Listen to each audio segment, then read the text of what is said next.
Bueno, entonces, la, la intención de hoy va a ser tratar de dar dos, dos clases, que era la que había dividido del examen físico en ginecología.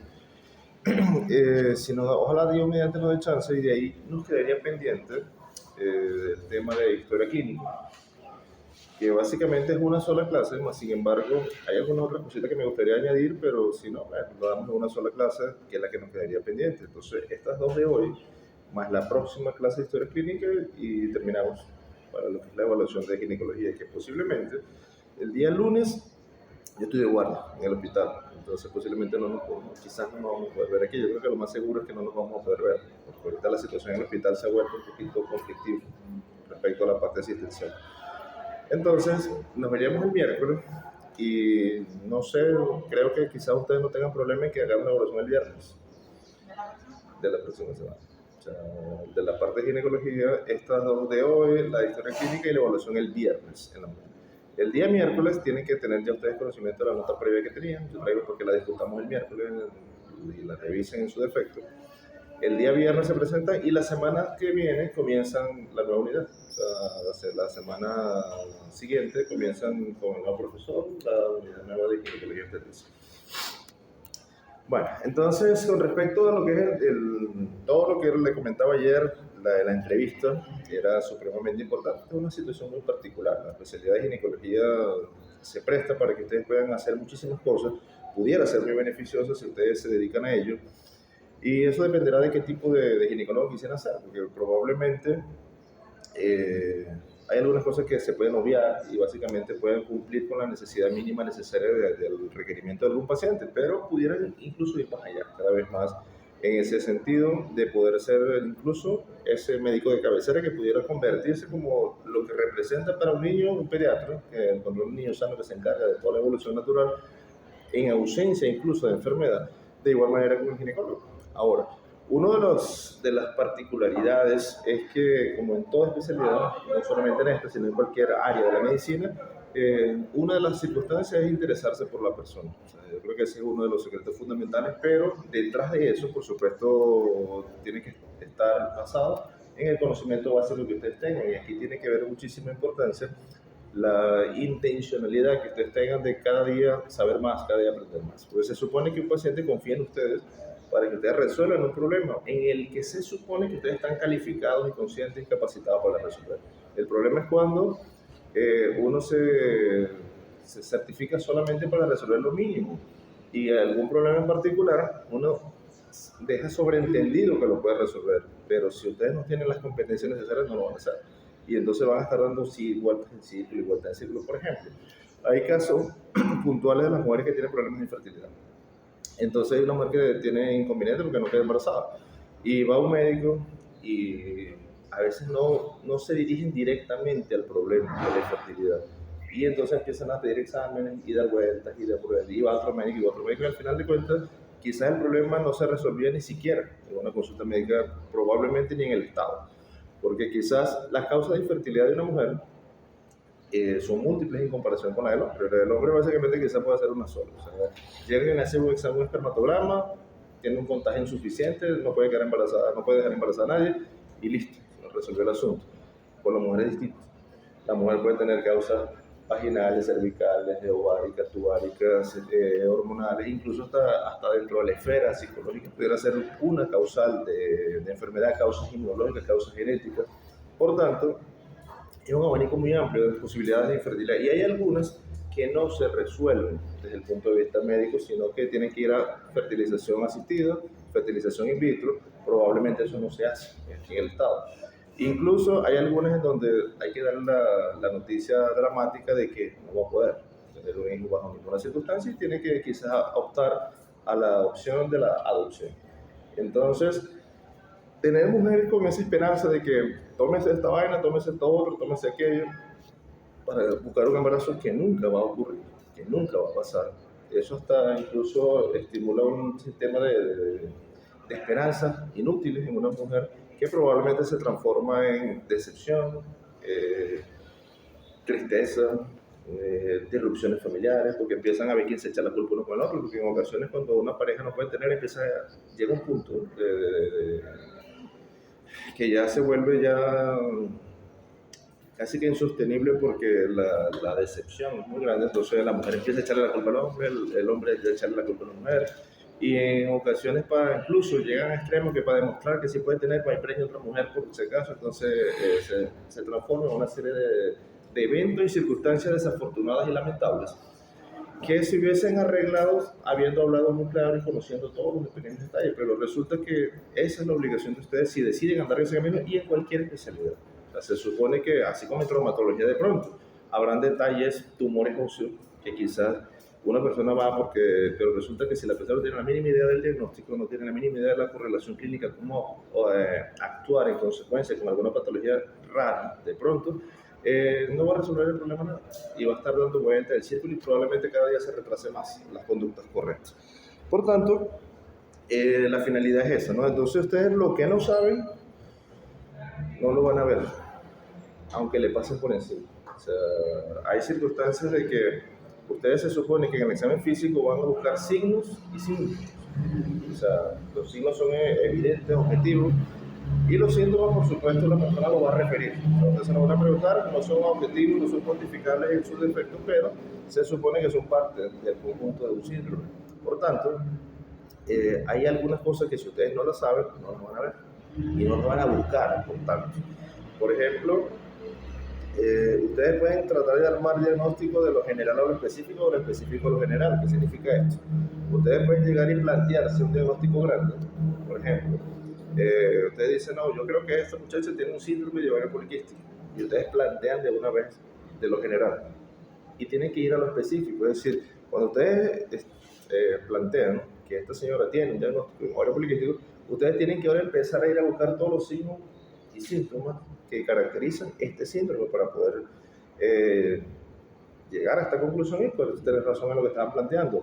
O ir de lo específico a lo general, es decir, ir encontrando circunstancias que te dicen, mira, tiene obesidad, tiene acné, tiene hirsutismo, le hicimos el eco y tiene quistes en ovario, entonces ustedes van armando todo de lo específico y al final establecen, mira, con todos estos signos y síntomas de esta muchacha tiene un ovario poliquístico, síndrome de ovario poliquístico. Ustedes lo pueden hacer de las dos maneras, pero si ustedes no se plantean un diagnóstico presuntivo y no conocen todos los detalles clínicos que deben buscar, no lo van a encontrar.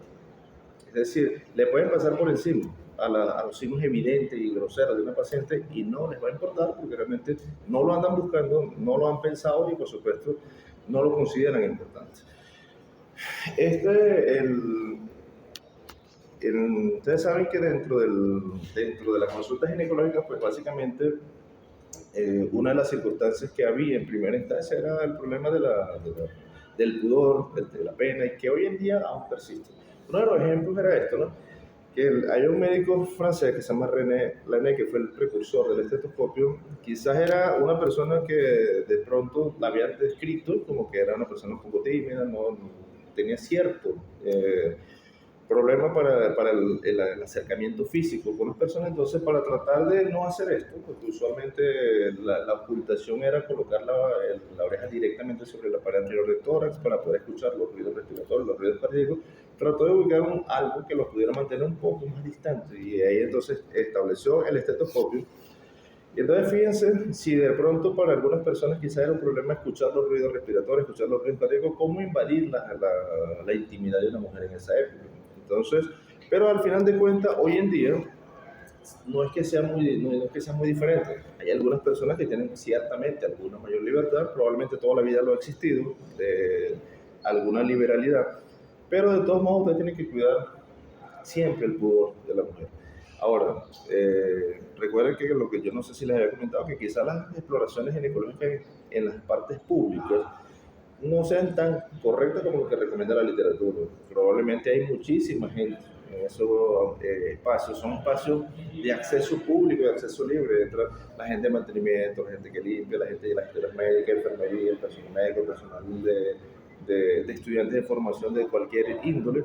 Recuerden que en ocasiones en el hospital se encuentran estudiantes de diferentes escuelas. O sea, se encuentran la Escuela de Medicina de la ULA, la de la Rómulo Gallegos, la de la Francisco Miranda, la de la UCS, y en ocasiones van a hacer pasantías hasta el personal de los bomberos. Entonces a veces y luego están las pasantías de las enfermeras. Entonces resulta que las enfermeras también las están subdividiendo en varias escuelas, entonces tienen todo ese gentilicio metido en esa parte. Si bien es cierto, en ocasiones la parte de quirófano no debería permitir tanta persona porque eso es mayor riesgo de contaminación. Eso hace que aumente la temperatura en los espacios, aumenta el riesgo de contaminación, el tránsito aumentado de personas en áreas aparentemente estériles, aumenta el riesgo de contaminación en las áreas quirúrgicas, pero igualmente en ocasiones sucede. Entonces, dentro de esa parte del examen ginecológico, que es lo que nos interesa en este momento, usualmente ustedes no pueden llegar de manera abrupta a tratar de hacer un examen sin que la paciente los conozca, porque ustedes son una persona extraña a esa persona. Usualmente hay personas que siempre tienen los nombres identificados en los batos, en los monos. Hay momentos donde esto pareciera peligroso más bien para nosotros mismos, porque cuando se arman los problemas de peleas que ofrecen que van a buscar 4 más largos para venir a matar, entonces los identifican por los nombres o los van a denunciar, porque a veces les determinan esto, ¿no? Entonces hay gente que a veces no quiere tener identificaciones de nada, pero lamentablemente pues incluso dentro de las normas de la cortesía y manual de urbanidad pues se supone que ustedes deben saludar y presentarse con una persona, y sobre todo si es una persona que van a examinar. Por tanto, ustedes deberían, o lo deben hacer, identificarse y decir quiénes son en realidad, o sea, si son residentes, si son internos, si son especialistas. O sea, usualmente las personas casi siempre quieren que las vean personas especialistas, pero en el proceso de un hospital universitario, toda la línea de aprendizaje contempla que todo el personal, desde los estudiantes de medicina, debe tener esta capacitación de los exámenes físicos. Pero de igual manera no es nada difícil presentarse a un paciente. Ahora, la manera de cómo saludar a un paciente dependerá de muchas circunstancias. Incluso antes no estaba el COVID presente, pero hoy en día sí. Entonces ahora los contactos físicos quizás se restringen por esto, pero incluso hay algunas culturas donde quizás darse la mano no es tan adecuado, probablemente saludarse a la distancia es más simple. El COVID también llegó a modificar esta serie de cosas, por tanto el contacto físico a la hora de saludarse probablemente se restrinja más, pero sin embargo lo que persiste es el hecho de que ustedes no pierdan las normas de urbanidad y de cortesía, de saludar, de presentarse. Debería ser siempre, de hecho es quizás hasta agradable para los pacientes que sientan que les dan importancia y que sienten que un caso es importante y que sienten que están pendientes de él, y pareciera simplista y minimalista, pero a veces utilizar el nombre de un paciente les da la impresión de que sí están pendientes con esta persona. No deja de ser común, no deja de ser raro que ustedes se refieran a los pacientes por números y por diagnóstico. O sea, eso sigue siendo común, sigue siendo frecuente. Quizás no es lo mejor, no es lo ideal, pero sigue pasando. Cuando ustedes se refieren, mira, ya evolucionaste la paciente a la cama 25. Entonces, sí, ya había la señora de la 25. Y no se refieren por el nombre, por el apellido. O en su defecto, la paciente del tumor de ovario, la paciente de la miomatosis uterina, la paciente que tuvo la eclampsia, la paciente que acaba del embarazo gemelar. Se refieren de esta manera a las personas. Claro, yo entiendo y comprendo que en ocasiones pues, es una manera simple de poder determinar, pero quizás eso sería prudente para conversar entre ustedes. O sea, porque lo logran, lo tienen identificado claramente y comprenden quién es y mantienen controladas las áreas de la sala. Pero cuando se refieren a la paciente, pues es diferente. Entonces, incluso en una revista que está delante de la paciente, o sea, que la paciente está escuchando lo que ustedes están diciendo, llegamos, en ocasiones quizás ha pasado, hay un grupo de personas y dicen, bueno, ella es la señora del tumor de ovario, ella es la señora del cáncer de cuello uterino, ella es la señora del cáncer de ovario. De repente quizás la señora no sabía que tenía un cáncer. De pronto la señora ya había calmado sus emociones, asimilado previamente que tenía un cáncer, entonces de pronto viene otra persona a volverle a rectificar que sí es verdad que ella tiene un cáncer. De pronto ya estuvo pensando que quizás fue una equivocación, que tiene una esperanza, aunque sea mística, de que alguien le diga que no era un cáncer, que era otra cosa, y entonces venimos nosotros, y volvemos a ratificar que sí es un cáncer, que no era ninguna esperanza que tenía. Entonces eso incluso puede caer en decepción, en depresión, en algunas circunstancias. Por tanto, las palabras a veces importan, ¿no? Todo lo mínimo que usted haga. En ocasiones uno no se da cuenta de esto. En las áreas de quirófano es una de las partes durante la cirugía que quizás se habla mucho que no tenga ni siquiera que ver con medicina. A veces pasa eso, que uno se pone a conversar de N cantidad de cosas. Se pone a hablar de algo que pasó en la televisión, de lo que pasó en el Oscar, del juego del béisbol, o si es una cosa muy llamativa de algún conflicto que haya tenido alguna persona o de muchachos que se llevaron presos. O sea, en ocasiones uno habla de muchas cosas que no tienen que ver con la cirugía y de pronto pues, y algunos detalles pues sí, pero a lo que le quiero decir es que en ocasiones, aunque sea poco, pero si empezamos a conversar de otra cosa que parezca banal y sin importancia o de lo que sea, el paciente probablemente está despierto y está escuchando todo. Oye, ¿qué más va a hacer? Lo único que puede mirar es para el techo, entonces va a estar pendiente de todo lo que estamos diciendo. O sea, ¿en qué otra cosa más se va a ocupar? O sea, va a estar lo suficientemente atento para escuchar todo y cada una de las cosas que uno hable. Entonces, de pronto pueden decir una cosa muy graciosa y reírse mucha gente, también pasa. O sea, eso no es un pecado, sucede. Y sigue pasando y seguirá pasando probablemente.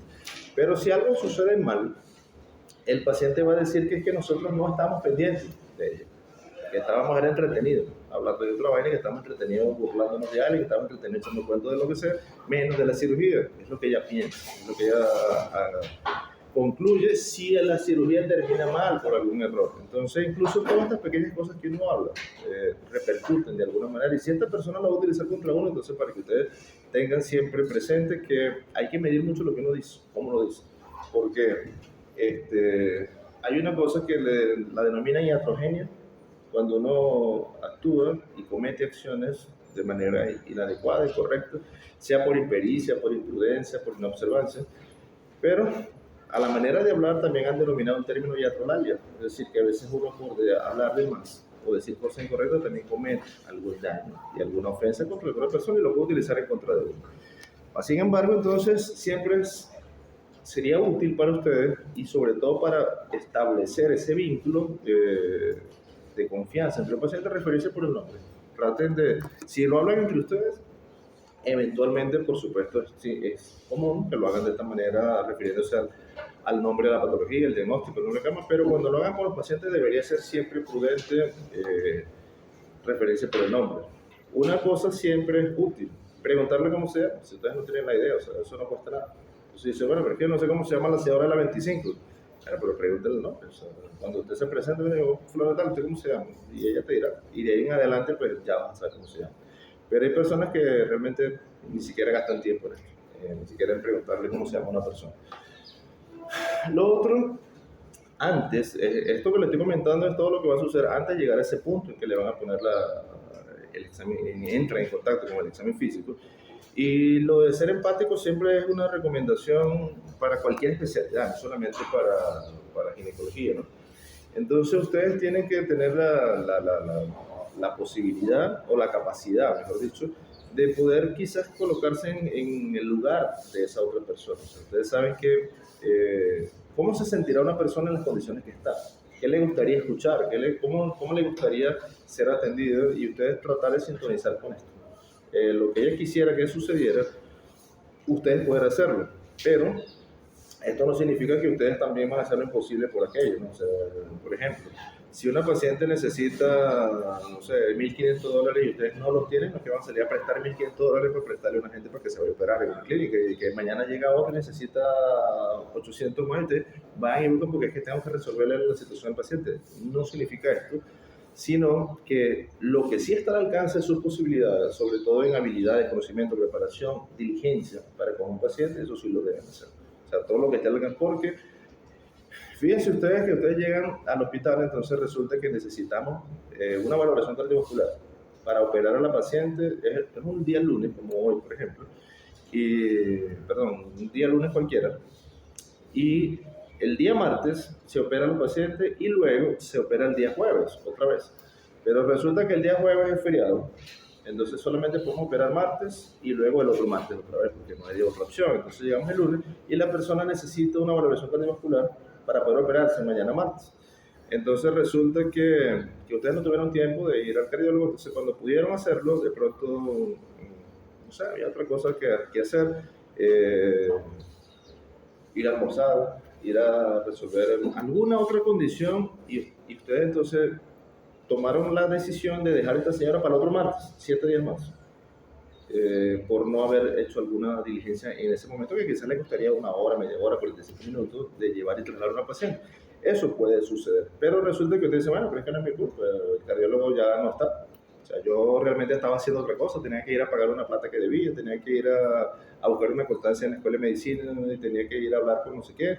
Y cuando llegué, ya el cardiólogo no estaba. Entonces ahora la paciente dura 7 días más hospitalizada en el hospital, durmiendo en las condiciones hospitalarias, gastando economía en la parte hospitalaria. Y ustedes dirán, bueno, ya eso no es mi problema, eso es culpa de ellos.